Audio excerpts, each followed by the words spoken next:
Welcome all. इस video में Nifty का एनालिसिस देख लेते हैं कि ये मंडे का दिन जो रिकवरी मार्केट में यहाँ पे देखने को मिली, ये बुलिश मूव जो स्ट्रांग हमें देखने को मिला है, क्या यहाँ से कंटिन्यू होगा या फिर मार्केट यहाँ से गिर जाएगा। ये प्राइस एक्शन और चार्ट देख के हम यहाँ पे डिस्कस करते हैं कि क्या कर सकते हैं, कौन सी लेवल्स पे हम ट्रेड प्लान कर सकते हैं। ठीक है, और ये भी देख लेते हैं कि ये जो मंडे का दिन था यहाँ पे हमने कहाँ ट्रेड प्लान किया, क्योंकि आज मार्केट ओपनिंग से आप देखोगे कहीं ना कहीं अपसाइड की तरफ ही कंटिन्यू धीरे धीरे धीरे ऊपर आके ही क्लोजिंग दी है, तो अच्छा खासा बुलिश देखने को मिला। देखिए इसके हिसाब से हमने यहाँ पे बुलिश ट्रेड ही प्लान किया, जो कि एग्जैक्ट यहाँ पे बॉटम में ही किया और यहाँ पे अच्छा मोमेंटम कैच किया। लेकिन देखिए यहाँ क्यों किया ये मूव, पहले आपको मैं रीजन बता देता और कहाँ ट्रेड लिया वो भी बताता हूँ। सिंपल था कि मार्केट देखो, यहाँ पे आपने डेली चार्ट अगर देखा होगा, मैंने आपको बताया भी था कि डेली चार्ट पे मार्केट में सपोर्ट नीचे है, मार्केट अभी सपोर्ट पे नहीं है। लेकिन एक चीज समझिए कि अगर मार्केट गिर रहा है और सपोर्ट नीचे है तो मार्केट ऐसा, अगर एक दिन पहले इतना गिर चुका हो तो कंटिन्यू यहाँ से ऐसे नहीं गिरता है, पहले रिट्रेसमेंट दिखाएगा फिर गिरेगा। क्योंकि आप देखो यहाँ से पहले ही फ्राइडे के दिन ही मार्केट कितना अच्छा यहाँ पे गिर चुका था और यही ओपन करके फिर ऐसा ऐसा नहीं जा सकता ना। तो रिट्रेसमेंट के हिसाब से मैंने ट्रेड प्लान किया था, मुझे भी एक्सपेक्टेड नहीं था कि इतना ऊपर आएगा और इतना ऊपर तक मैं रुका भी नहीं, मैं बीच में निकल गया। मैं बताता हूँ आपको कहाँ ट्रेड लिया।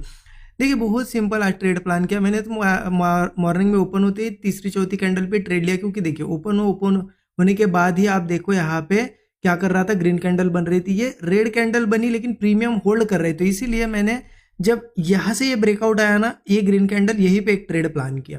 ठीक है, लेकिन मैंने ट्रेड प्लान करते ही मार्केट थोड़ा मेरे अगेंस्ट जाने लगा, लेकिन वो ट्रेड में होल्ड करके बैठा था क्योंकि सिंपल था कि नीचे आ रहा है। मुझे कंफर्म था कि कहीं ना कहीं ये जो प्रीवियस डे की क्लोजिंग हुई थी वहां तक जाएगा और यहाँ से ज़्यादा से ज़्यादा यहीं तक जाएगा, क्योंकि यहाँ पे बायर्स बैठे होते, यहीं से फिर ऊपर आ गए। इसलिए मैंने ये ट्रेड एग्जिट नहीं किया। मैं आपको अपडेट दिखा दूंगा कि मैंने पूरे अपडेट दिए हैं स्टूडेंट ग्रुप में, मैं टाइमिंग के साथ दिखाऊंगा, लेकिन मैं अभी आपको समझा रहा हूँ क्यों। और देखिए मैं इतना होल्ड कैसे कर पाया, फिर ये मेरे अगेंस्ट भी जा रहा था। देखिए ये 2-3 दिन पहले भी मैंने आपसे डिस्कस किया है, मैंने स्टूडेंट ग्रुप में भी ये चीज़ बताई है कि मार्केट के हिसाब से चलना है। देखिए जब ट्रेंडी मार्केट था, मान लो यहाँ ऊपर जा रहा है, ब्रेकआउट आया, हमने ट्रेड लिया, तो मार्केट उस लेवल पे फिर से आता भी नहीं था, कंटिन्यू यहाँ से निकल जाता था।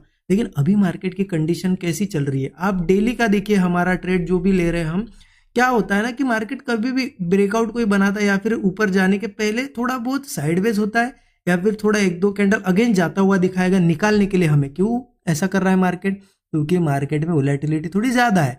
इसीलिए मैंने यहाँ पे स्मॉल थोड़ी सी कम क्वांटिटी प्लान की थी, क्योंकि मैं अगर अगेंस्ट जाता है तो होल्ड कर सकूँ।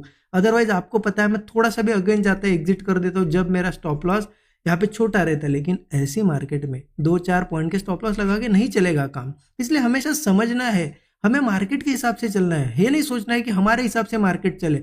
अल्टीमेट गोल ये होना चाहिए कि मुझे प्रॉफिट निकालना है, मैं मार्केट के हिसाब से चलूंगा और उसके हिसाब से चल के मेरे प्रॉफिट बना लूंगा, ये हमारा प्लान होना चाहिए। ठीक है, तो इसलिए देखिए मैंने यहाँ ट्रेड प्लान किया, वो मेरे यहाँ पे अगेंस्ट गया, मैंने होल्ड किया, एग्जिट नहीं किया। एग्जिट करता तो यहाँ पे मैं बता देता, मैं आपको दिखा भी दूंगा। और फिर से जब ऊपर आया फिर से ऐड की क्वांटिटी, मैंने कहा क्वांटिटी ऐड की यहाँ पे। देखिए जब मार्केट यहाँ आया ना, यहाँ पे ऐड की क्वांटिटी, मैंने ये भी अपडेट दे दिया था कि फिर से यहाँ पे कुछ क्वांटिटी ऐड कर रहा हूँ, क्योंकि मुझे श्योर था कि यहाँ से ऊपर जाएगा। और जब देखिए मार्केट ऊपर आया कंटिन्यूसली, फिर यहाँ से क्योंकि और क्वांटिटी ऐड कर दी थी मैंने, और यहाँ पे मुझे थोड़ा बड़ा प्रॉफिट दिखने लगा और कंटिन्यू देखिए कैंडल्स बनी थी, यहाँ तक आया था। और मेरा व्यू था कि कहीं ना कहीं ये इस एक बार रेजिस्टेंस को ब्रेक करेगा, लेकिन रेजिस्टेंस के पास कंटिन्यू आया था तो मुझे रिस्क नहीं लेना था। मैंने 50% क्वांटिटी निकाल दी और बाकी की होल्ड की कॉस्ट पे स्टॉप लॉस लगा के, और यहाँ घूम फिर के मार्केट नीचे आया, जो कॉस्ट पे मेरी क्वांटिटी थी वो निकल गई। लेकिन अच्छा हुआ मैंने 50% में मेरा प्रॉफिट लॉक कर दिया। मार्केट फिर से ऊपर गया और जब यहाँ इस लेवल पे था तो मैंने और एक अपडेट दिया था कि जिनके पास क्वांटिटी है एग्जिट कर दो। क्यों, क्योंकि कुछ लोग देखिए मेरा एनालिसिस देखते खुद का भी करते और क्वांटिटीज उनको अगर श्योर हो तो होल्ड भी करते। चार्ट पे मार्केट सेलिंग में है, लेकिन बिहेवियर यहाँ क्या बता रहा है इंट्राडे का कि बुलिश जा रहा हो, तो उस हिसाब से प्लान करना होता है। ठीक है, कभी भी अड़े रहोगे कि नहीं मैं सेलिंग ही करूंगा या बाइंग, तो फिर फंस जाओगे। अड़े नहीं रहना है, हमें सेंटिमेंट और यहाँ पे बिहेवियर देख के ही प्लान करना है। ठीक है, तो देखते हैं आप कल कैसे प्लान कर सकते हैं। तो उसके लिए पहले डेली चार्ट ओपन करता हूँ। डेली चार्ट पे देखिए, डेली चार्ट पे बहुत सिंपल है।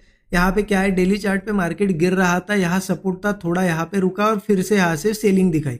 अभी आज की ग्रीन कैंडल हो सकती है इसलिए बनी हो क्योंकि यहाँ पे लोगों ने क्या किया, ये ब्रेकडाउन समझ के कॉल पुट्स होल्ड करके गए थे फ्राइडे, तो उनको निकालने के लिए या फिर नए प्लेयर्स को यहाँ पे डराने के लिए हो सकता है ऊपर आया होगा, ऐसा भी हो सकता है।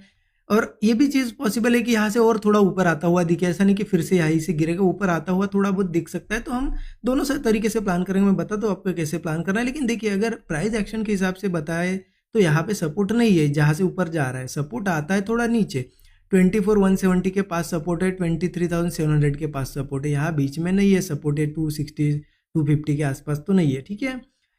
तो हो सकता है थोड़ा बहुत रिट्रेस करके आए या फिर यहाँ से ऊपर जाए, वो हम आगे देखेंगे। लेकिन कल कैसे प्लान कर रहे हैं वो देखते हैं, ठीक है। तो उसके लिए चलो 15 मिनट चार्ट ओपन करता हूँ सो दैट इंट्राडे का प्लानिंग यहाँ हो सके। अब एक चीज़ समझिए, मार्केट में यहाँ सपोर्ट नहीं है फिर भी डबल बॉटम जैसा बना है और ऊपर आके क्लोज हुआ है, और आपको दिख भी रहा होगा खींचा गया है मार्केट को। ये एक रिट्रेसमेंट है, ऐसा नहीं कि एक बहुत बड़ा बुलिश मूव है। देखिए आप ग्रीन कैंडल्स किस तरीके से स्लो स्लो बनाई है, ठीक है। तो अब कल का जो मार्केट रहेगा ना, थोड़ा बहुत कन्फ्यूजन वाला रहेगा। क्या रहेगा? कन्फ्यूजन वाला रहेगा, क्योंकि देखिए अगर ये बहुत ग्रीन बड़ी बड़ी कैंडल्स बना के क्लोज देता तो चलो हम बाइंग ही प्लान करते हैं, अगर ये नीचे ही सपोर्ट के आसपास कहीं क्लोज होता तो हम सेलिंग प्लान कर सकते थे। लेकिन यहाँ कैसा है, कल हमें मार्केट का बिहेवियर सेंटिमेंट सब देखना पड़ेगा, प्राइस एक्शन क्या बनता है उसके हिसाब से प्लान करना पड़ेगा।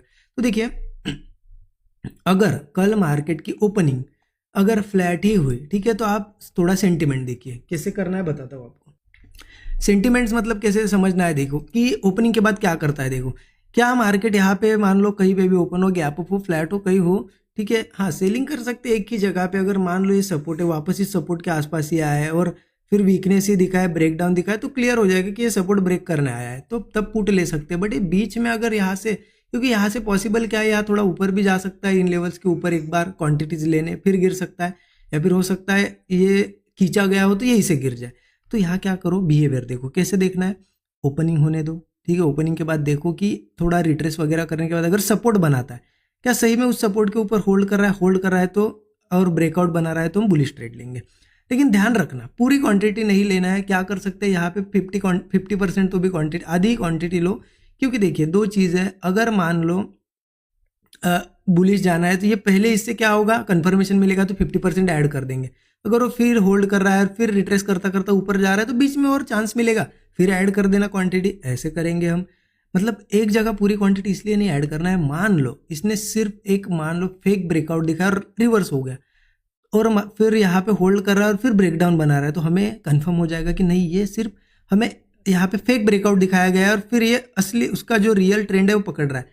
तो 50% क्वांटिटी जो हमारी बची है रिस्क, वो हम यहाँ पे पुट में लगा सकते हैं। इसीलिए मैं बोल रहा हूँ कि थोड़ी क्वांटिटी बाद में ऐड करना कंफर्मेशन के बाद।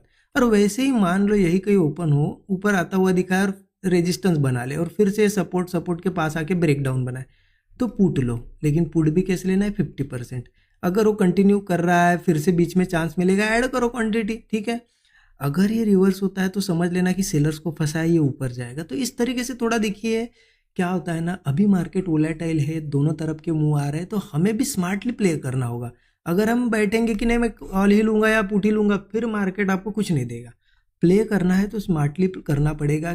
और देखिए टारगेट्स क्या बुक करने हैं कि चलो मान लो कोई बुलिश या बीरिश ट्रेड में हो आप, मुंह आ रहा है, अगर स्लो आ रहा है, इस तरीके से धीरे धीरे आ रहा है, ठीक है, 1:3-4 मिल जाए निकल जाओ। फास्ट आ रहा है, स्टॉप लॉस जितना हो सके ट्रेल करते करते आप मूव रन करो, ये भी कर सकते हो, ठीक है।